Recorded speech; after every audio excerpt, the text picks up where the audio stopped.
Hi there! And there, and there, and there.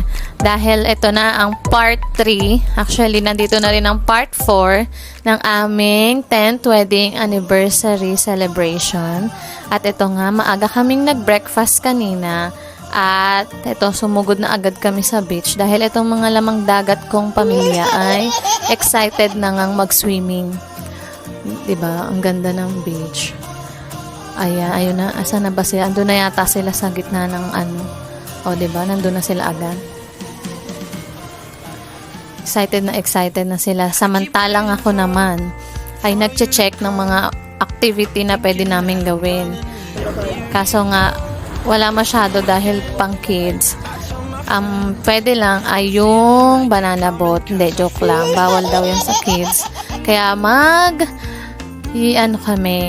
nag-rent kami ng small na yate. Anong tawag doon? Parang small speedboat yata. Ay, hindi. Boat. Ay, basta boat. Basta boat siya. Ayan.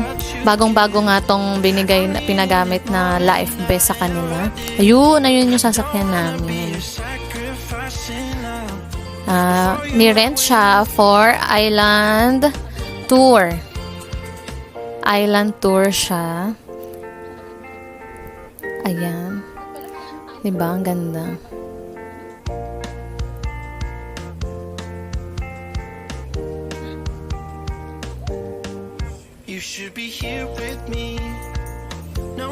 Ito na nga.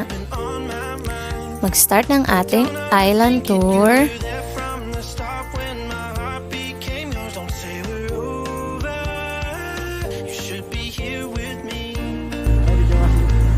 Diba? Takip ang mga Jonakis ko kasi mainit. Pero carry lang na. Ang ganda-ganda nga ng view. Parang drawing.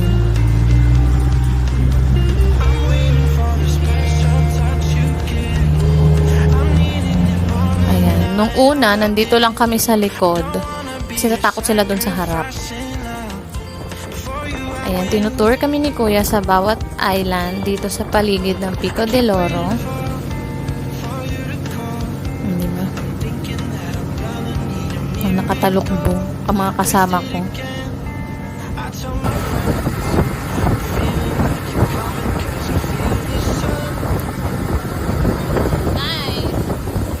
Grabe, diba? Ang ganda talaga.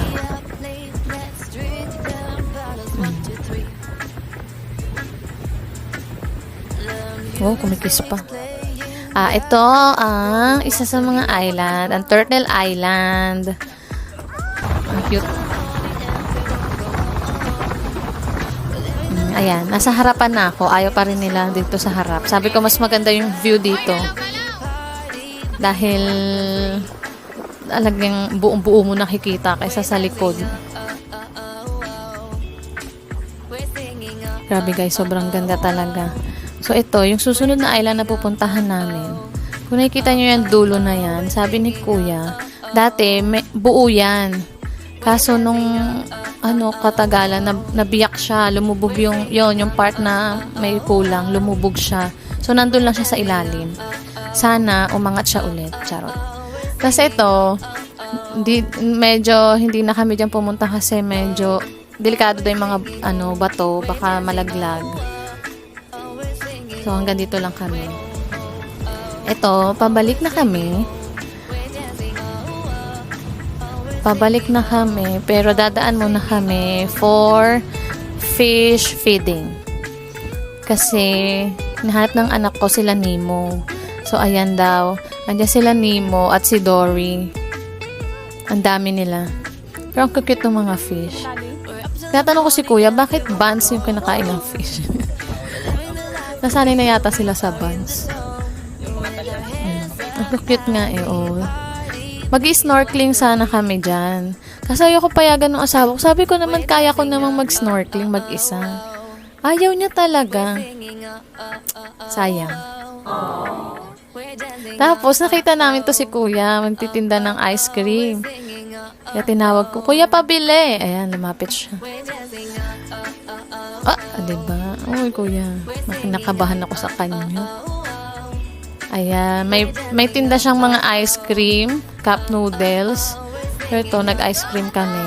And ito naman, ang Crocodile Island. Buo to eh. Hindi ko lang nakuhaan pati buntot. And this is the view. Diba? Grabe. Parang drawing. And to, pabalik na kami. Ayan, nasa dagat ulit yung mga lamang dagat kong ang pamilya. At ako nandito lang sa gilid. Habang hinihintay sila, nag-order na ako ng food. Ayan, para pagdating nila, diba? Kakain na lang. Sarap nito. And after ng dagat, hindi pa rin sila tapos. Gusto pa rin daw nilang mag-swimming pool, o see? O di nag-swimming pool na kami. Ayan ako, pa-picture-picture, pa-video-video. Ito yung swimming pool nila. Grabe, ang ganda din. Kahit ang init. Pero, ang saya dyan.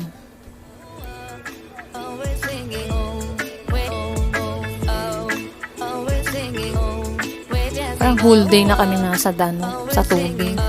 And then, syempre, ang sakit ng katawan ko buong maghapon. Kaya nagpa-full package spa ako. Meron niyang sauna, jacuzzi, at massage. Yes. Oh, very relaxing ulit. And good morning. Ito yung good morning. Pauwi na kami nito. Mag-goodbye na kami sa napakagandang view na to. Dito kami dumaan ngayon sa part ng Tagaytay. Kasi nung papunta kami, sa kabila kaming side dumaan. Ito naman ngayon sa bandang Tagaytay na kami dumaan. Para naman masilip natin ang Taal Volcano.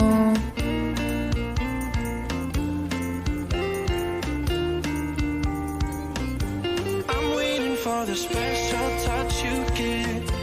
I'm needing it more than I ever did. I don't wanna be a sacrifice in love. Before you I will.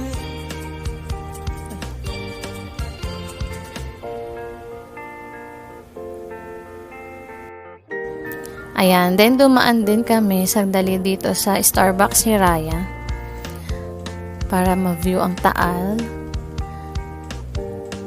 Ayan, pero saglit lang kami dahil nagugutom na kami at gusto namin ng bulalo. So, nakalimutan ko kung anong restaurant to, pero bandang bago na kami lumiko nito eh. Ayan, after kumain, umuwi na rin kami talaga. Kasi layo pa ng biyahe. Pero dumaan muna ako saglit sa mga pasalubong bago talaga kami nakauwi. Bandang dulo na ng Tagaytay yata yun. Sa Cecilia's. At may nadaanan pa kami malaking tasty. Ito nga yung mga nabili kong pasalubong.